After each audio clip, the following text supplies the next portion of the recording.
আজকে বাবা এখানে আসিয়া বয়ান করে গেছে, বলো আনন্দ লাগে বাবাকে পাশে নিয়ে যখন কথা বল। আমার মা বাবার কপাল কত ভালো, রেজাউল করিম মাহমুদি সাহেবের বাবার কপাল কত ভালো।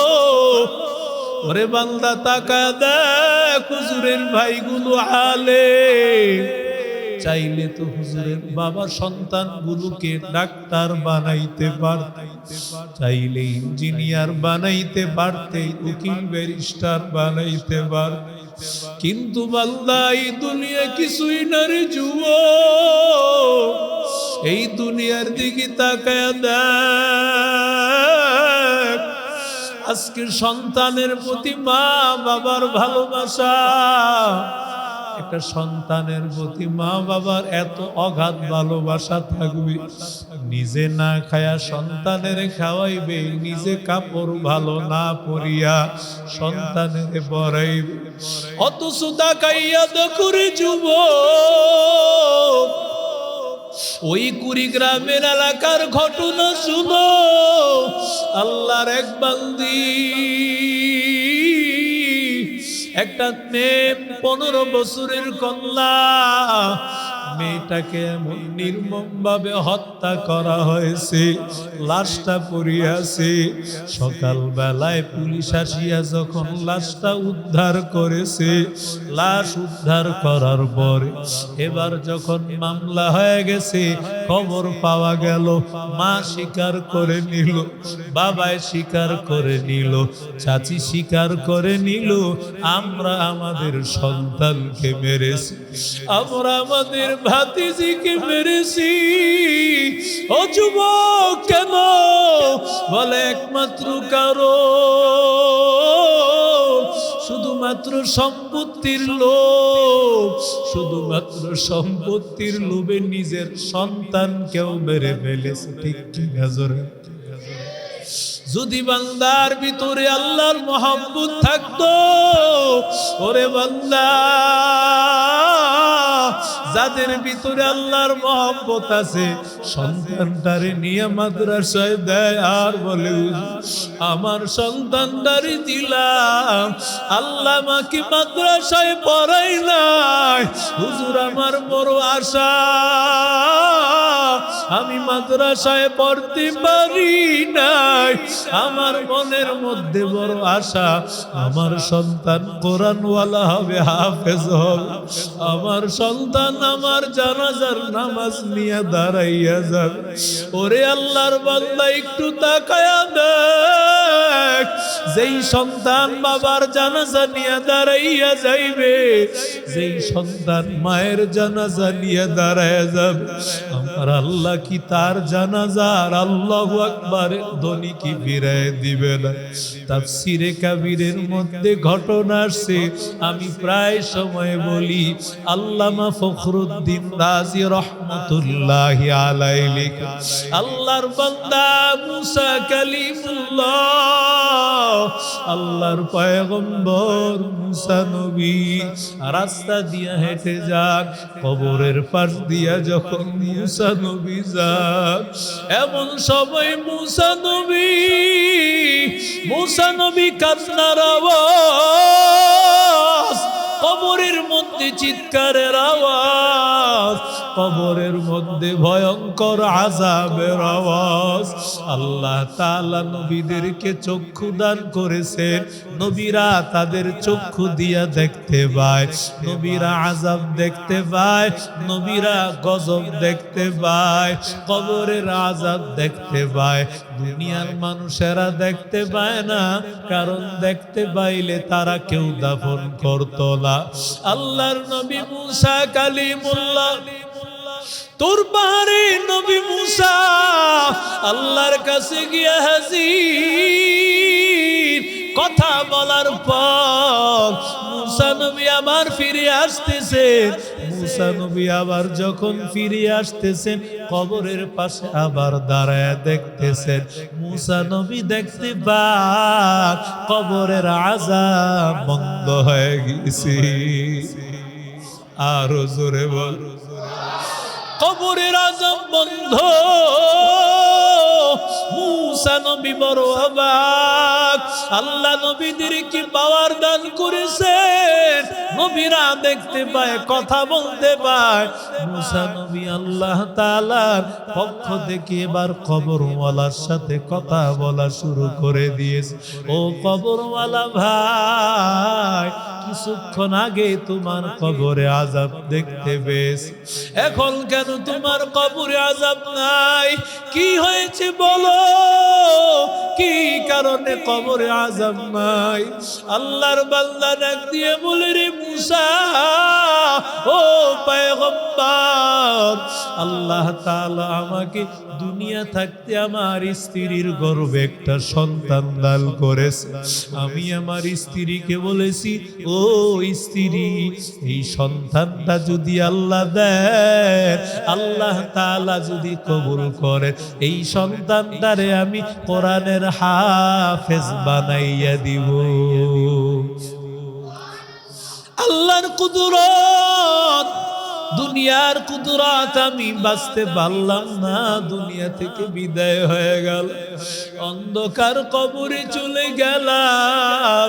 আমার অন্ধকার কবরে আসার পর আমার বিবি যখন ওই সন্তান প্রসব করলো, স্ত্রী আমার কথা অনুযায়ী সন্তানটাকে আস্তে আস্তে বড় করতে লাগলো। সন্তানটা যখন কোরআন পড়ার উপযুক্ত হয়েছে, মাদ্রাসায় মানহালের মতো একটা মাদ্রাসায় নিয়ে আসছে, আর আসিয়া হুজুরের কাছে দিয়েছে, আর বলে, হুজুর, আমার এই সন্তান, এই সন্তানের বাবার বড় আশা ছিল ওরে মাদ্রাসায় পড়াবে, এই সন্তানটারে দিয়ে গেলাম, এই সন্তানটারে হাফেজ বানাবেন, আলেম বানাবে। হুজুর মাদ্রাসায় পাওয়ার পর এবার হুজুর সন্তানটারে প্রথম পড়াইছেন বিসমিল্লাহির রহমানির রহিম।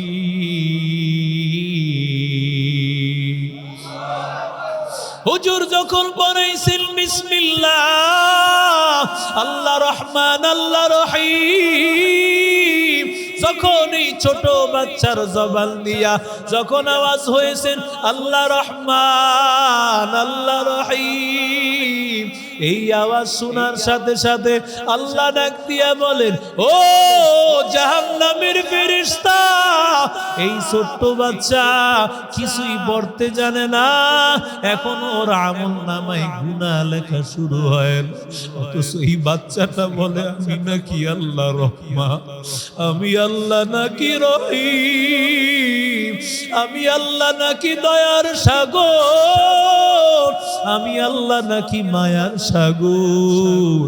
আমি আল্লাহ যদি দয়ার সাগর মায়ার সাগর হয়ে থাকি, কি করি আমি ওর বাচ্চার বাবার কবরে আযাব দেই? যাও যাও, ওর বাবার কবরের আযাব বন্ধ করে দাও। ইয়া আইয়ুহাল্লাযীনা আমানু কু আনফুসাকুম ওয়া আহলিকুম নারা, আল্লাহ বলেন নিজের জাহান্নাম থেকে বাঁচাও, পরিবারকে জাহান্নাম থেকে বাঁচাও। এই মানহাল মাদ্রাসা আমার জন্য না রে বাবা, আমি চাই কোরআনওয়ালা এই মদনপুর চাঁদপুর এলাকা আল্লাহ আমারে নিয়ে আসছে, আমি চাই এলাকার প্রতিটা মানুষের সন্তান অন্তত পক্ষে কোরআনটা সহি করে পড়ার জন্য মাদ্রাসায় দিয়া দাও, সন্তানটা যেন কোরআন পড়তে জানে, এই সন্তান জানাজার নামাজ নিয়ে দাঁড়াইতে পারে।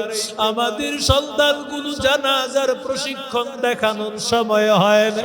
ওরে আল্লাহর বান্দা, তাকায় দেখতে পাইতেন ছোট ছোট বাচ্চারা, মানহাল মাদ্রাসার বাচ্চারা কিভাবে জানাজার নামাজ পড়াইতে হয়।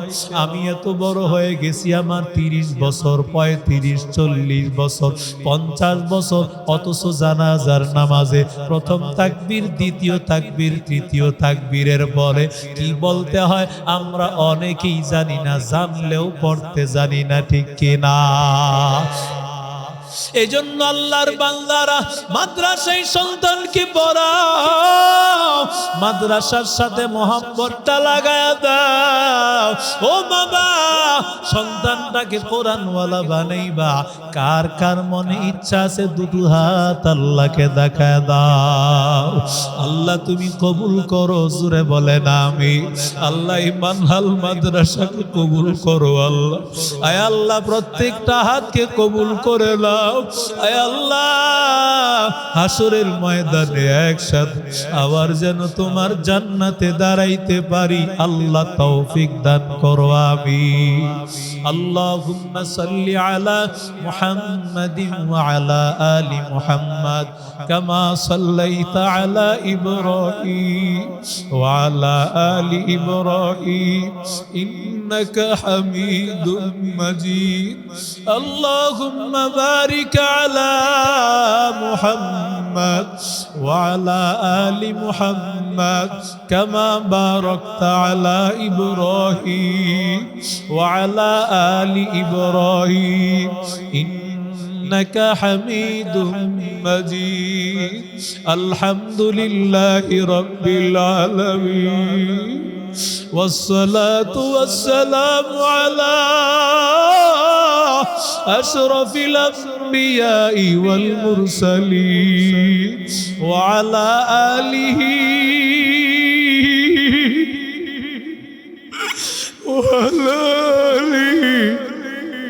وأصحابه أجمعين সকলেরই দরজা হইতে ফিরিয়া আপনার রজায় রইলাম পরিয়া গুনাহ করছি আর তো গুনাহ করব না,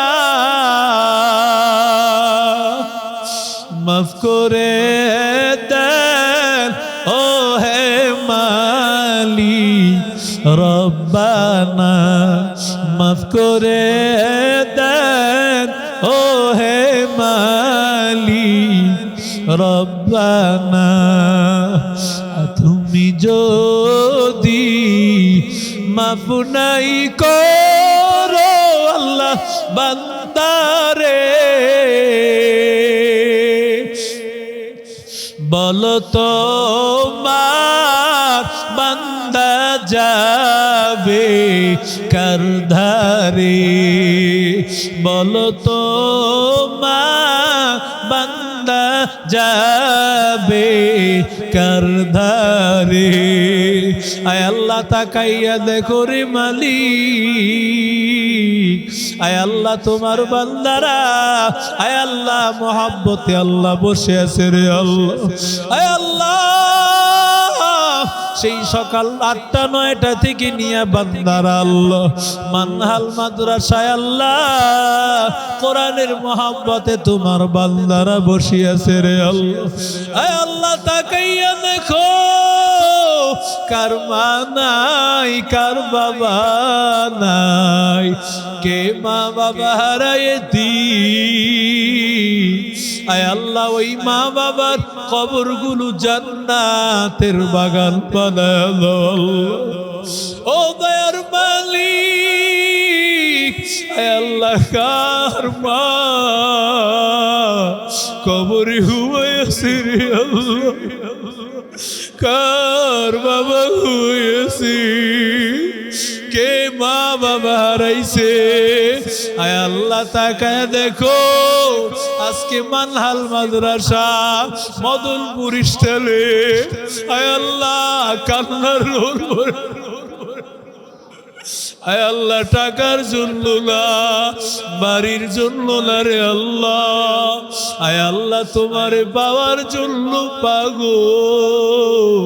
আয় আল্লাহ মা বাবা হারাইয়া ইয়েতিম, আয় আল্লাহ প্রত্যেকের মা বাবা আয় আল্লাহ তুমি মাফ করে দাও রে আল্লাহ।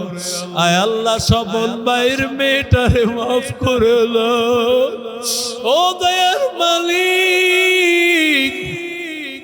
আয় আল্লাহ আব্দুল আজিজ ভাইয়ের আব্বা আম্মারে মাফ করে দাও। আয় আল্লাহ কত ভাই দোয়া চেয়েছে। আয় আল্লাহ মাওলা যারা মাওলা তোমার কাছে দোয়া চেয়েছে আয় আল্লাহ দয়া করে একটা হাত খালি ফিরাইয়া দিও না রে আল্লাহ। আয় আল্লাহ এই মানহাল মাদ্রাসাকে কিয়ামত পর্যন্ত কবুল করো আল্লাহ। জরুরতগুলো গাইবি খাজানা থেকে পূরণ করে দাও। আয় আল্লাহ যারা কিতাবের জন্য আল্লাহ সহযোগিতার হাত বাড়াইয়া দিয়েছে কারো হাত খালি ফিরাও না আল্লাহ। আয় আল্লাহ আমাদের সবাইকে কবুল করো। আয় আল্লাহ ছাত্র উস্তাদ দিয়া ভরপুর করে দাও। আয় আল্লাহ যারা মুহিব্বিন মুতাআল্লিকিন মাদ্রাসাকে মায়া করে ভালোবাসে আয় আল্লাহ এই চাঁদপুর এলাকা একতা মার্কেট নবী মার্কেট আয় আল্লাহ জনতা মার্কেট জসিম মার্কেট সহ আয় আল্লাহ আমার মার্কেটের ভাইগুলোরে কবুল করে নাও। আয় আল্লাহ ব্যবসায়ী ভাইদের ব্যবসায় বরকত দাও। চাকরিজীবী ভাইদের চাকরিতে বরকত দাও। উলামায়ে কেরামের আল্লাহ যারা কথা বলেছে আয় আল্লাহ সবাইরে কবুল করে নাও। আয় আল্লাহ রাজাউল করিম মাহমুদি সাহেবকে কবুল করো। আয় আল্লাহ আমাদের সবার হাতগুলো কবুল করো। মাদ্রাসার উস্তাদেরা অক্লান্ত পরিশ্রম করে আয় আল্লাহ ছাত্র প্রায় ভরে গেছে আল্লাহ। আয় আল্লাহ এই ছাত্র দিয়া মাওলা জায়গা সংকুলন হয় না রে আল্লাহ। আমাদের তাড়াতাড়ি আরো ভবনের ব্যবস্থা গাইবি খাজানা থেকে করে দাও ও দয়ার মালিক। জানি না রে আল্লাহ কখন জানি ওই কবরের ডাক দাও, কখন জানি মাওলা কবরের সামনে মালাকুল মাউত পাঠায় দাও আল্লাহ। ও দয়ার মালিক যখন মালাকুল মাউত পাঠাইয়া দিবা সকলের জবানে জারি করে দিও লা ইলাহা ইল্লাল্লাহু মুহাম্মাদুর রাসূলুল্লাহ।